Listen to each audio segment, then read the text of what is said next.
Hello दोस्तों, मेरा नाम चंद्रशेखर है और आज के इस वीडियो में हम बात करेंगे कि अगर आप हंगेरी में वर्क वीज़ा पे आ रहे हैं तो आप अपना जॉब कब चेंज कर सकते हैं और कैसे चेंज कर सकते हैं। इससे पहले कि हम आगे बढ़ें, मैं आपसे रिक्वेस्ट करूंगा कि आप हमारे यूट्यूब चैनल को सब्सक्राइब कर लीजिए, क्योंकि मेरा पर्पज़ है आपको 100% जेन्युइन इन्फॉर्मेशन देना।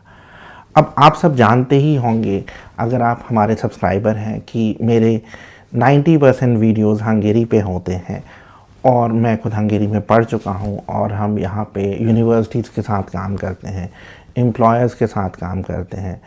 तो अगर आप हंगेरी में पढ़ना चाहते हैं या काम करना चाहते हैं या आप कोई भी रेजिडेंस परमिट अप्लाई करना चाहते हैं तो हमारा चैनल एक बहुत यूज़फुल रिसोर्स हो सकता है आपके लिए इन्फॉर्मेशन का। अब देखिए, बहुत सारे हमारे सब्सक्राइबर्स ने मुझसे पूछा है कि क्या मैं हंगेरी में आके अपनी जॉब चेंज कर सकता हूँ। तो सबसे पहले हम समझ लेते हैं कि जब आप अपनी कंट्री से हंगेरी का वर्क वीज़ा अप्लाई करते हैं, हंगेरी के जो लॉन्ग टर्म वीज़ाज़ हैं उनको बोला जाता है रेजिडेंस परमिट।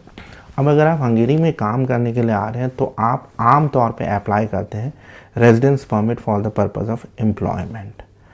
कुछ केसेस में अगर आप हाईली स्किल्ड हैं तो हो सकता है आप EU ब्लू कार्ड अप्लाई करें या आप अप्लाई करें हंगेरियन कार्ड। तो वैसे तो और भी कैटेगरीज़ हैं। अब देखिए, होता क्या है कि जो आपको वीज़ा या रेजिडेंस परमिट मिलता है वो मिलता है एक पर्टिकुलर एम्प्लॉयर के साथ काम करने के लिए। लेट अस से कि इस एम्प्लॉयर का नाम है ABC कंपनी।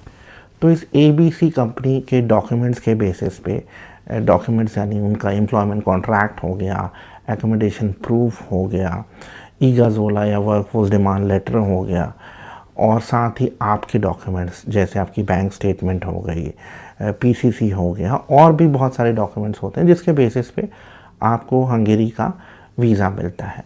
तो इस वीज़ा का पर्पज़ है, क्योंकि आप समझ लीजिए कि हर वीज़ा का एक पर्पज़ होता है। ये जो आपको वीज़ा मिला है, ये मिला है ABC नाम की कंपनी के साथ काम करने के लिए या एम्प्लॉयर के साथ काम करने के लिए। अब आप सोचिए कि आप ABC को छोड़ के DTP नाम की एक कंपनी में जाना चाहते हैं, तो आप अपने इस एग्जिस्टिंग वीज़ा के बेसिस पे DTP नाम की कंपनी में काम नहीं कर सकते हैं। अब होगा क्या कि अगर आप जॉब चेंज करना चाहते हैं तो ये जो DTP नाम की कंपनी है, इसको आपको डॉक्यूमेंट्स देने पड़ेंगे, जैसे वर्क कॉन्ट्रैक्ट, ईगाज़ोला, एकोमोडेशन प्रूफ। फिर साथ ही आपके भी डॉक्यूमेंट लगेंगे, जैसे आपकी बैंक स्टेटमेंट हो गई, इंश्योरेंस हो गया, फिर आपका क्या स्किल सेट है, CV हो गया।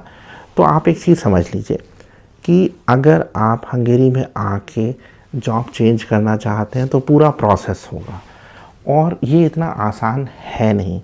अब हुआ क्या है कि सिंस आपको जो वीज़ा मिला है वो मिला है ABC कंपनी के साथ काम करने के लिए, तो ABC कंपनी आपको बहुत जल्दी रिलीज़ नहीं करेगी, क्योंकि देखिए उन्होंने रिसोर्सेज लगाए हैं आपको बुलाने में।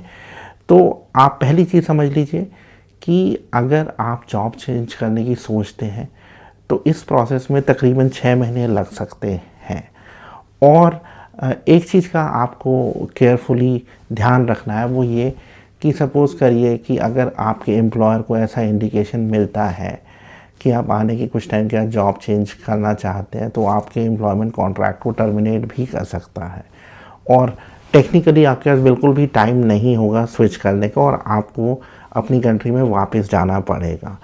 तो मेरा ये सजेशन है कि अगर आप अपनी कंट्री से किसी एम्प्लॉयर के साथ काम करने के लिए आ रहे हैं तो ये सोच के आइए कि आपको कम से कम उसके साथ 6 महीने काम करना पड़ेगा। अगर आप चेंज भी करना चाहते हैं तो आपको नया एम्प्लॉयर ढूंढना पड़ेगा और नए पेपर्स चाहिए, और आपको अपने डॉक्यूमेंट्स भी देने पड़ेंगे। सिर्फ एडवांटेज ये है कि सिंस आप ऑलरेडी हंगेरी में हैं तो आपको वापस अपनी कंट्री में नहीं जाना पड़ेगा। हंगेरी में ही जो लोकल इमिग्रेशन ऑफिस होगा जहाँ पे आपकी कंपनी बेस्ड है, वहीं पे आपका जो नया रेजिडेंस परमिट है या जो नया वीज़ा है वो अप्लाई हो जाएगा। अगर आपके कोई और सवाल हैं हंगेरी में काम करने के बारे में, हंगेरी में पढ़ने के बारे में, तो आप मेरे साथ कंसल्टेंसी सेशन भी बुक कर सकते हैं।